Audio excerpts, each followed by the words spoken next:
봅시다. 자, 다음 보시면은 소화성 궤양이에요. 궤양은 염증에서 더 아래까지 이제 들어가게 되면서 위액과의 접촉에 의해서 소화기 점막이 침식 안으로 들어가 버리면서 손상돼 버린 거예요. 더 염증이 심해진 거예요. 자, 원인에 정신적 스트레스도 있고요. 헬리코박터 파이로리 균도 있고요. 식사성 원인도 있고요. 약물도 있어요.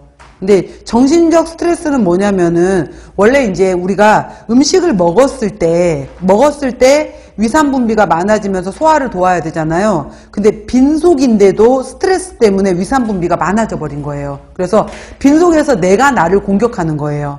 그래서 심리적 스트레스로 인해서 대뇌 피질 시상하부가 자극을 받게 되면은 미주신경으로 인해서 빈속에서 가스트린 분비가 증가를 하게 되면서 위액 분비가 대량이 되면서 내가 내 몸을 공격하는 거예요.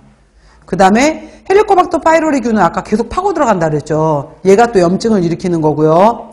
그 다음에 내 몸에 체단백질을 만들려면은 필수 아미노산 이런 것들이 있어야 되는데 이것들이 부족해. 또 너무 자극적인 향신료, 조미료, 그 다음에 자극성 음료, 불규칙적인 식사 이런 것들이 문제가 된다라고 했어요. 그 다음에 약물, 항생제, 아스피린 이런 것들도 결국은 이제 궤양을 일으킬 수 있다라고 했어요.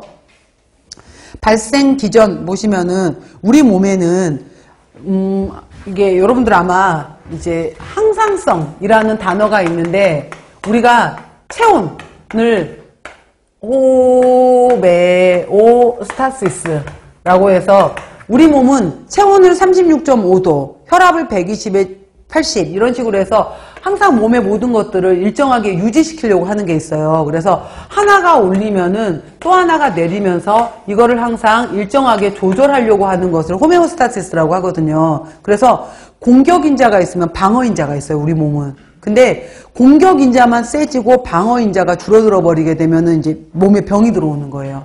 그래서 공격인자가 누구냐? 그러면은 이제 점막을 공격하는 과도한 인자는 위산, 펩신, 담즙, 약물, 알코올, 담배, 헬리코박터 파이로리, 히스타민 이런 것들이 공격인자라면은 방어인자는 점막을 보호할 수 있는 점액, 그 다음에 중화시킬 수 있는 중탄산 나트륨, 그 다음에 적절한 혈류가 이것들을 흩어뜨려주는 역할도 하고 프로스타글란딘이 또 이거는 나중에 이제 영양학 시간에 다시 얘기할 건데 이걸 에이코사노이드라고 하는데 이러한 것들이 과도하게 위산 분비가 되지 않도록 막아줘요. 근데 공격하는 건 세지고 방어하는 것이 줄어들다 보니까 문제가 됐다라는 거예요. 자, 위궤양은 말 그대로 위에 염증이 생긴 거예요. 조직이 뚫려버린 거예요. 그래서 유문부의 아래쪽 유문부였어요. 여기에서 기능 이상으로 12지장 내용물이 절대 아래 것이 위로 올라오면 안 되잖아요. 아래 것이 올라와 버린다든지 그 다음에 위 점막의 방어 기능이 떨어진다든지 그래서 이거 그냥 중요한 건 아니지만은 점막이 이렇게 우리가 혈액이 있으면은 위산이 이렇게 한쪽에 몰려 있었어요. 그러면은 우리 몸은 항상 아래쪽에 모든 장기 모든 아래쪽에 혈관이 있어요. 이 혈관을 지나가는 혈류가 뭉쳐져 있는 위산들을 떨어뜨리는 역할을 분산시키는 역할을 해줘요. 아래쪽에서. 근데 이 혈류가 기능을 못하게 되면 위산이 뭉쳐져 있게 되면서 여기에 염증을 일으킨다 이 말이에요. 그냥 이건 좀 어려운 설명이니까 이 정도만.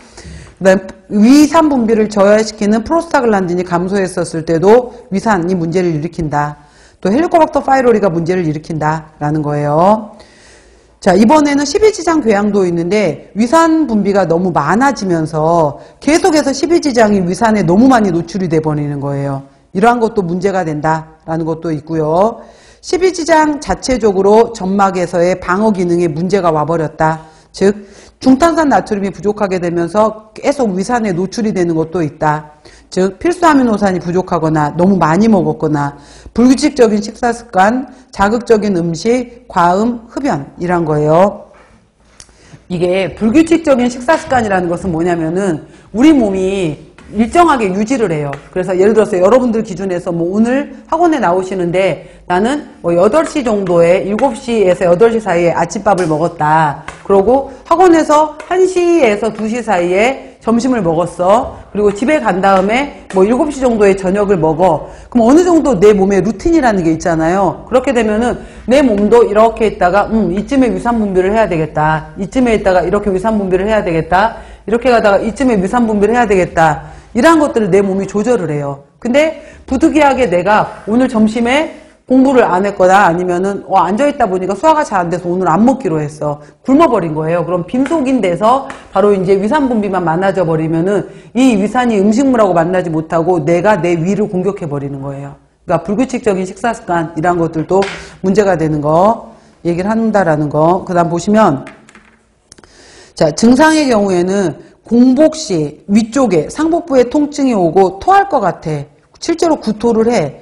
더 심하면 위벽에 출혈, 더 아래쪽에 이제 혈관까지 출혈이 되고 영양소 소화흡수가 되지 않다 보니까 빈혈이 와.